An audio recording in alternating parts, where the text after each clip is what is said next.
I am a geocacher. It's like an urban treasure hunter. People who also have the geocaching app can hide little pill bottles, or small boxes, or even big ammo cases. They simply find a good hiding spot, log in their coordinates via GPS, and let the others have the fun of trying to find it. Sometimes they have nothing but the necessary pad of paper. Sometimes they have goodies in them you can trade out. There is always the pad of paper, usually a pen so you can sign your name and the date, and you log into the app that you found the cache. I love geocaching. I found all the ones in my town and almost all the ones in the neighboring towns and cities, besides a few that had most likely been snagged or moved by people who don't geocache and are just being a pain. It was fun. It was often off the beaten path, usually at a park or patch of trees that you'd never know was there. Sometimes it would be centered in a building or historical site. Like I said, I had the majority of the caches around me, and if a new one popped up, you bet I was one of the first to find. I prided myself on often finding those everyone else had reported they could not find, giving hints when necessary. So imagine how excited I was when not one cache popped up, but 3, by the same person, overnight. It was a multi-cache, a series of caches that when you found the first one would give you a clue to the next one, and so on and so forth. It was almost perfect. It was just a few more days of work before I would be on vacation. The series was out in the middle of the woods, following some unidentified creek, so I could get my camping gear and make it a fun trip. So, for the next 3 days, I kept checking on the caches, seeing if anyone had found them yet, if they had any comments. After the first day, there weren't, but by the second day, the comments came in. One simply said, "Cool, but a little weird. and a second one, Someone took some time to hide this one. Super cool though. Push in." well, at least they weren't pranks. No one had uploaded any photos of the area, so I was going to have to rely on my GPS on my phone. The third day, there were no new entries, just the 2 people from before saying they found the rest, and that they were all varying degrees of odd or weird. It was pretty exciting. I love when the caches were placed in weird and creative spots. I rushed through work the next day. Having packed the night before, I said goodbye to my coworkers. I headed out to my car and drove straight to the location where the first cache was marked. It was a 2-hour trip and I was getting hungry. But I made food my reward for finding the first one, and after dinner I could set up camp. The others had found the other 2 quickly the next day, so I assumed they weren't terribly hard to find. I retrieved a giant backpack from my car that I had bought last year and hoisted the heavy pack onto my back as I stepped towards the woods.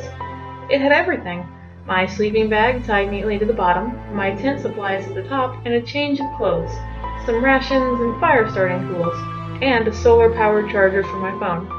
I pulled my smartphone from my pocket, glad I had charged it fully on the way over. I turned on the Geocache app to find where I was in correlation to the hidden geocache. I wasn't far, only a few hundred feet already. Dinner would be early, I thought to myself. Might even be able to cover some ground to the second one before I have to set up camp. I wandered through the dense woods. There were signs that the others had come through this way, but otherwise the bushes and tree were thick in this area. It was a help that these signs of travel were about, and after following them for a minute or 2 deeper into the woods, I found that it got much easier to traverse. The trees were beginning to open more and more, and the brushes were becoming fewer and fewer. The Geocache app made a sound that indicated I was within 100 feet. I began to look at the trees around me, and where their base met the ground. People often like to put the cache in between the exposed roots and cover them up with debris. I began circling trees, studying them intently for any sign. As I rounded a thick oak, I saw it. 2 pieces of kindling had been nailed into the oak in the shape of a cross about shoulder height, and it looked like the bark had been cut in a square around it. How strange. I looked at the hint, which was simply a plus sign, and then to the comment, which said I should push in. Was it some kind of panel? I pushed, and the wood made a quiet click. Below me, another square cutout of wood fell from the tree, revealing the base to be hollow inside. I was impressed. Someone had put a lot of thought into this. There was a pad of paper and 2 trinkets, calling cards of the 2 guys who had found it before. I knew them by their trinkets immediately. Jerry and Eric. Good guys. We had geocached as a team a few times. One was simply the ace of spades, the other a little army man. I placed a marble, which is my calling card, signed the pad, and logged into the app that I had found the first of the 3 caches. As I was putting back the pad, I noticed another piece of paper towards the back of the hollow tree base. I reached in and grabbed it and pulled it out. It was the clue to the next geocache. It would be essential to follow whatever secondary instruction the note held to locate the next geocache. The GPS wouldn't be enough. I flipped the note open and read the instruction. X in the sky works where the cache lies. Interesting. The next one would be difficult, it sounded. Then I noticed at the bottom of the note read, Looking for an extra challenge? I have hit another cache nearby. followed by a few numbers, coordinates for the GPS, and a smiley face. I grinned. I loved it when the hiders had extra stuff you could do. Without a second thought to my already complaining stomach, I typed in the coordinates into my phone. The spot was only a few hundred feet away. I patted my stomach and traveled to the location my phone indicated. When I arrived, I immediately noted the remnants of a campfire. It didn't seem very old, and I assumed it had been Jerry or Eric's, who had come after the secret cache and then set up camp. I looked up at the sky and noticed it was beginning to get late. I set up camp, got a small fire going, and ate some of the food I brought to satisfy my hunger. By the time I was done, it was starting to get dark, so I decided to turn in and look for the hidden cache in the morning. I turned off my phone to preserve battery power and promptly fell asleep. When I woke up, the sun was shining through the tent walls. I got up, ate breakfast, and set out to find the hidden cache after turning on my phone. I didn't even break down camp, just searched the surrounding area. As I wandered around aimless, I searched trees, tree bases, even looking along the nearby banks of the creek. After another 10 minutes, I finally found something. 3 strings of fishing line wrapped around a stump leading into the creek. It wasn't being pulled taut. The creek moved slowly as it drifted down the mountain, probably unable to move whatever was at the end of the fishing line. I pulled the string and it came out quickly. The end of the fishing line held a strange sight. A pair of boots filled with water from the creek, covered in mud. How long had they been in there? For being covered in mud, they seemed pretty new. I pulled them fully out and drained the water on the shore. A pill bottle fell out of one side, though it too was filled with muddy water. It didn't look like it had anything in it, but I decided to open it anyway. Draining the pill bottle, I found the remnants of what used to be a pad of paper. No pen or pencil. I guess it was just a good way to get rid of some old boots. Too bad the pill bottle had a crack in it or something. It should have been waterproof. That or it hadn't been properly sealed. Shrugging, I returned the now empty bottle back into the boot. The damage had been done.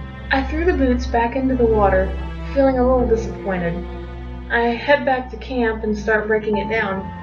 Grumbling about wasted time, I decided to skip lunch to hike to the next place. If I could get the last 2 by nightfall, I would be happy. As I walk, I notice the forest is beginning to thicken again, the trees seeming to almost grow side by side as if making walls. How strange, I muse. It's as if the forest is creating its own paths. Still taking in the trees and their position, I look up at the canopy. How the trees were set up. The canopy opens up, showing the sky in a big X formation. My phone beeps at me. I'm already near the second cache. The hint was, X in the sky is where the cache lies. I begin to scan the trees again, but don't find the same pattern this time. As my vision falls towards the ground, I notice only a few feet away from me is fresher, loose dirt compared to what I currently stood on. It must be buried. While it is against geocaching etiquette to bury caches, I find that I don't really mind in this case. I make my way over and kneel down, removing big handfuls of dirt as I dig. It's not buried very far, maybe half a foot, but I fish a small box out of the hole. Opening it up finds me a new pad of paper, a pencil, and the 2 calling cards of Eric and Jerry. I inspect the box, but it's a simple wooden design, square, 4 sides, nothing abnormal. Before I place it in the hole, I look down to see another partially unburied box. I quickly dig it out. It's the same design as the previous box, but this one is heavier. I open it up to find it damn near filled to the brim with cloth. I don't hesitate to pull the cloth out, only to find it's a slightly dirty shirt. It's the only thing in there, and the shirt, plain blue, was too big for me. I stuffed the shirt back in. This must have been a secret cache. Eric and Jerry are going to feel foolish. Before I close the box, I notice a carved message in the inside lid. It simply read the next set of coordinates. I put them in my phone and find it's another hour or two of hiking if I am to make it before sundown. I pull out a protein bar from my backpack, sourly looking at it before I open it and take a bite and begin hiking. As I leave the area, the trees begin to open up again. I find myself wondering who planted these caches. What was this person like? And where the third one will be? I look at my phone to see the hint, which just reads, In the heart of the fire. Interesting. The hike was rather dull, but I kept myself entertained as I went, just enjoying nature and playing games in my head, whatever I had to do to keep going without stopping for 5 minutes here or 10 minutes there. I wanted to be able to set up camp, find the cache, eat dinner, and go to bed before night hit. An hour and a half later, my phone goes off, saying I was close to the newest one. I wasn't expecting to come across it so soon.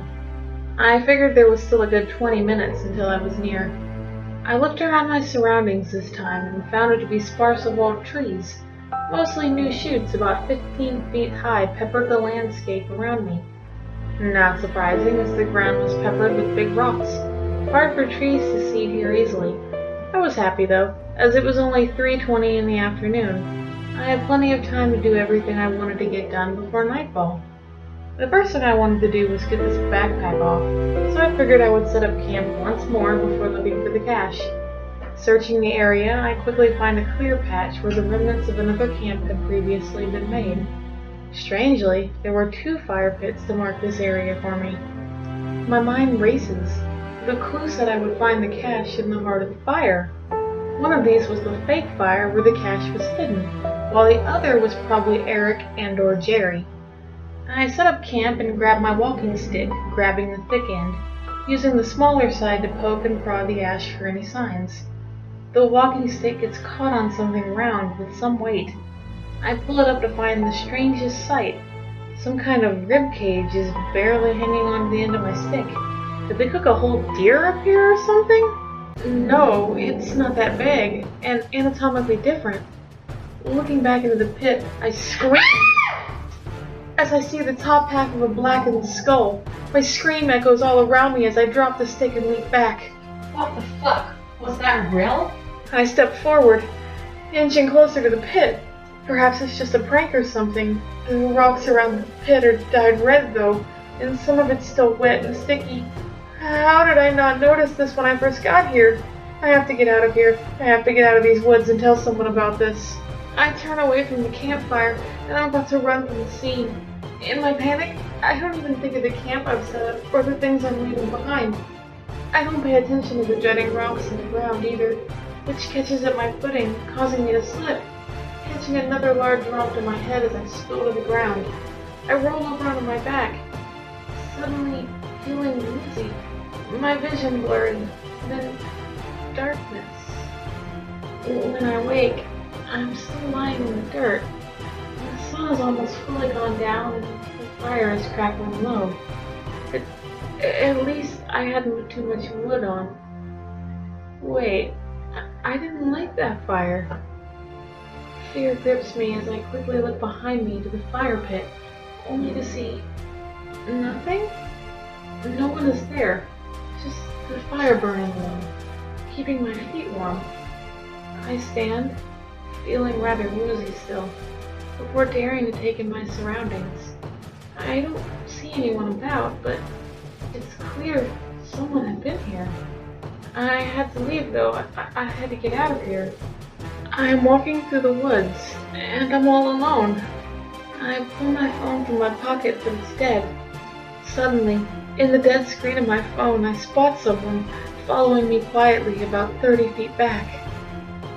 Shia LaBeouf.